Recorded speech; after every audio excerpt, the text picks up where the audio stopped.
Allow me now to introduce our second topic, where we are looking at the Natural Resources Benefit Sharing Bill. It might sound like a big jargon, but the good thing is that we have Muturi Kamau here, who is the National Network Coordinator for the Kenya Oil and Gas Working Group. Two things that I've said in the last 1 minute sounds like jargons. Exactly what do you do at the Kenya Oil and Gas Working Group, being the National Network Coordinator, before we even look at the bill itself? Thank you, Troy. The Kenya Oil and Gas Working Group is a public interest network that was formed in 2009, where different like-minded organizations and individuals came together and decided that we need a platform for engagement. Currently, we have over 900 both individual and organizational membership spread across this country, and specifically in areas of oil and gas exploration.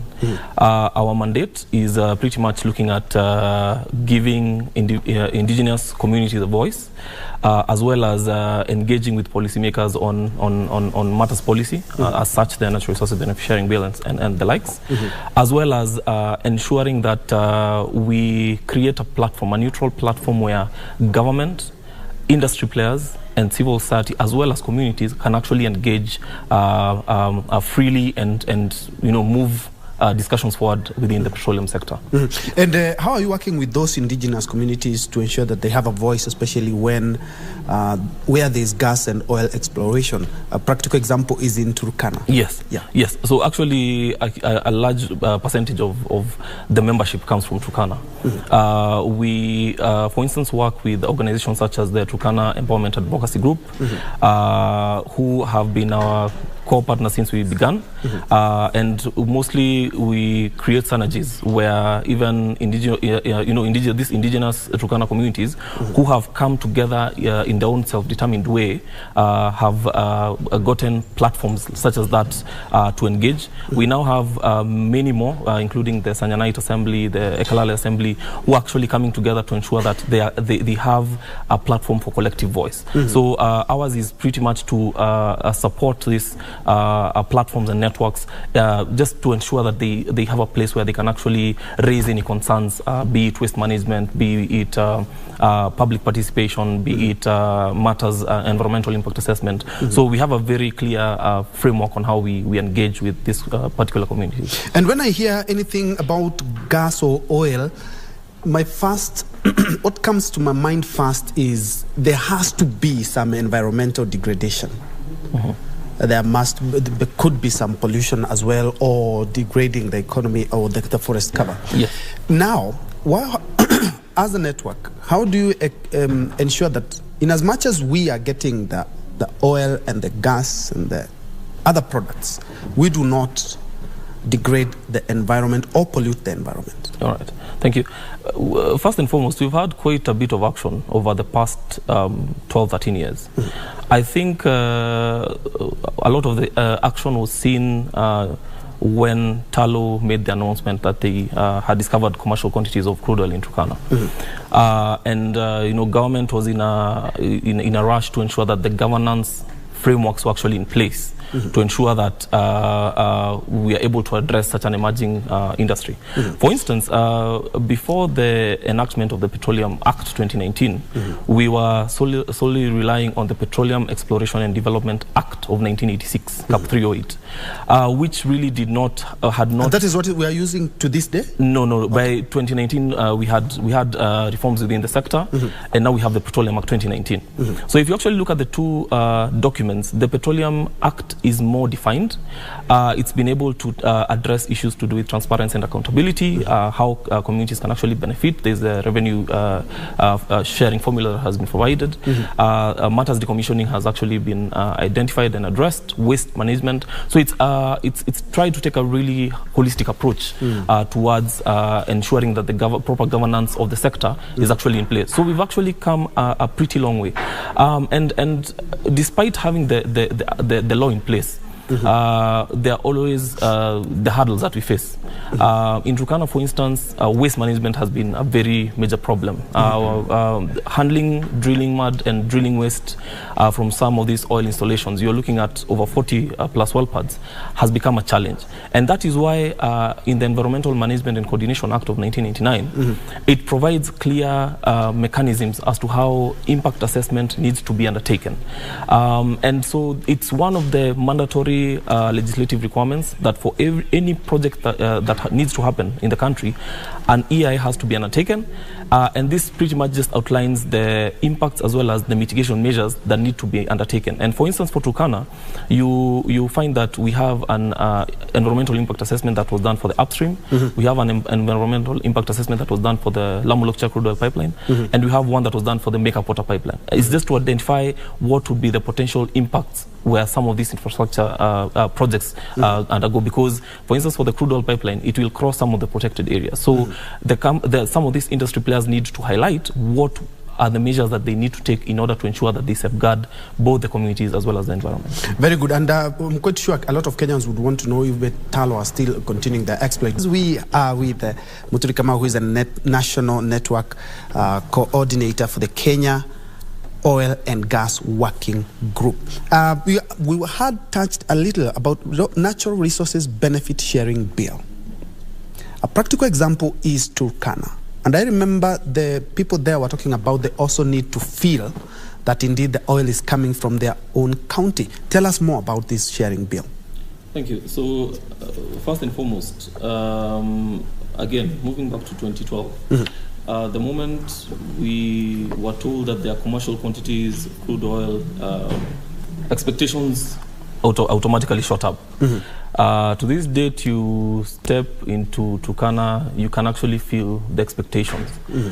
Communities expect that they will be able to get the revenues that will change their lives. Some will expect, of course, upgrading of infrastructure and the likes. What the Petroleum Act came and did is that it highlighted or proposed a revenue sharing ratio. And it is that 75% of the revenues that accrue from the hydrocarbon exploitation will actually go to the national government. The 20% will go to the county government, and the 5% will go to the local communities where that hydrocarbon resources have been found.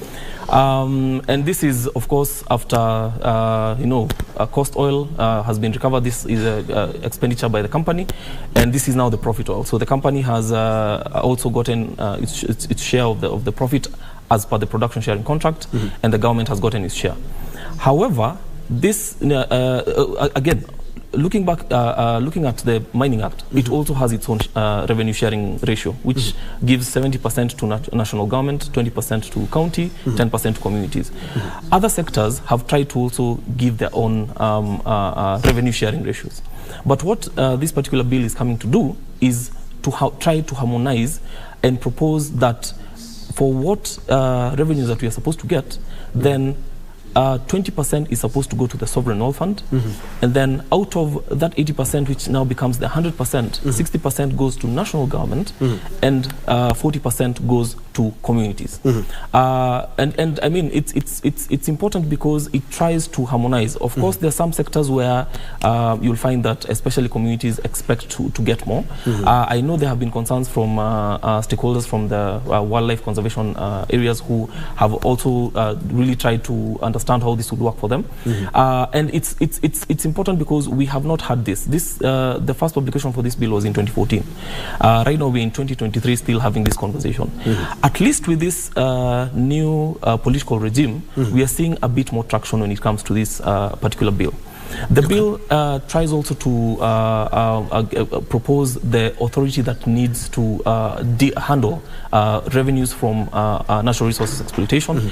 It also proposes the development of the county benefit sharing committees and the local community benefit sharing forums.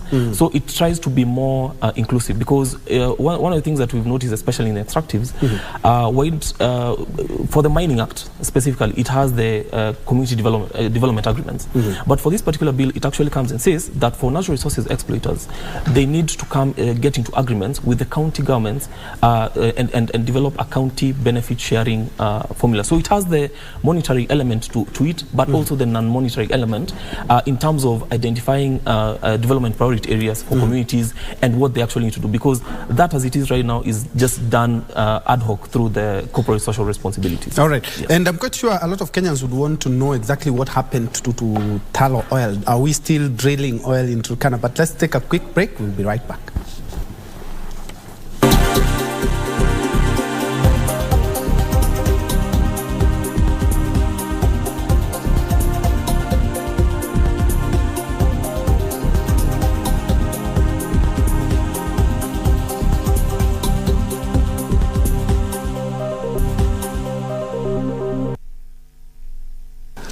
Very well, very quickly, let's wrap this conversation. I'm with Muturi Kamau, who is the National Network Coordinator for the Kenya Oil and Gas Working Group, and we are looking at the Natural Resources Benefit Sharing Bill. And the last question I was asking is in regards to how the people are benefiting from where these natural resources are being, for example, if it's mined, yes, if it's oil, where the oil is being explored. I come from a country, from a county where we have the geothermal, not the geothermal, but the hydropower. Yes. And unfortunately, people there, a lot do not have even the electricity that is there.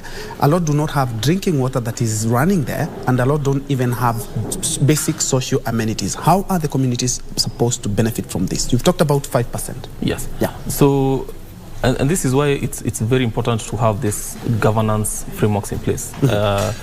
We already have, for some sectors, we already have proposed bills such as this, and it is just there to ensure that for some of these monetary additions that we are supposed to get from the exploitation of natural resources, they are supposed to change the lives and the livelihoods for the people who come from areas where this is being exploited. And the third bit is that we develop very good policies and legislations and regulations, but the implementation then becomes a challenge.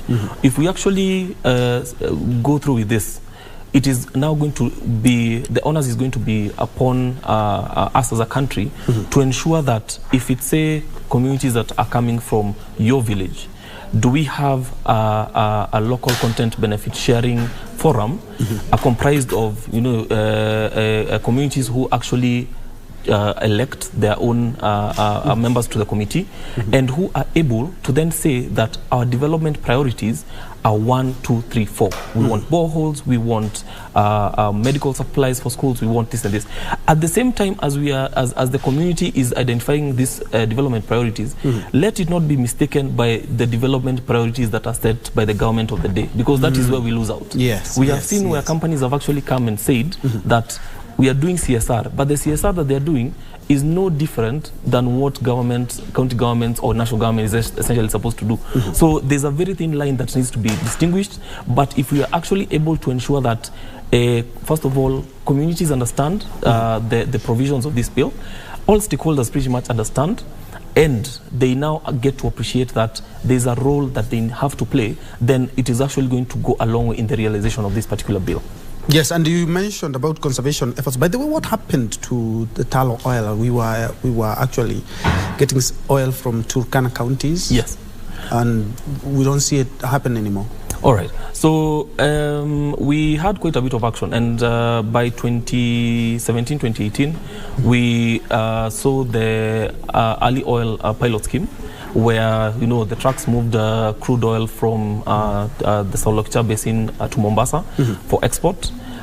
In fact, it was just recently where the CS for Petroleum and Energy at the Senate actually said that we did make an estimated $23 million from that project, despite the fact that we spent over $50 million. So we kind of made a loss. That's a lot of money. But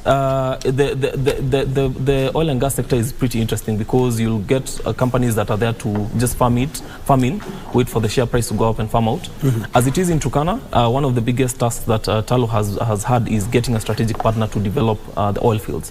As it is, they've already submitted the revised revised field development plan to the ministry and IPRA for review, which is then supposed to be presented to the National Assembly for ratification as provided for in the Petroleum Act. So once we see this and TALO actually get a strategic partner to not only develop but also undertake further exploration, then we might actually see things moving. And of course, the government has actually come out to say that it is interested in setting aside other areas for exploration in the country. So interesting times, and we definitely are hoping that we can actually get to see that. It's a good thing that you're speaking so passionate about it, the Natural Resource Benefit Sharing Bill, so that at least each and everyone may get what he or she deserves. Your closing statement.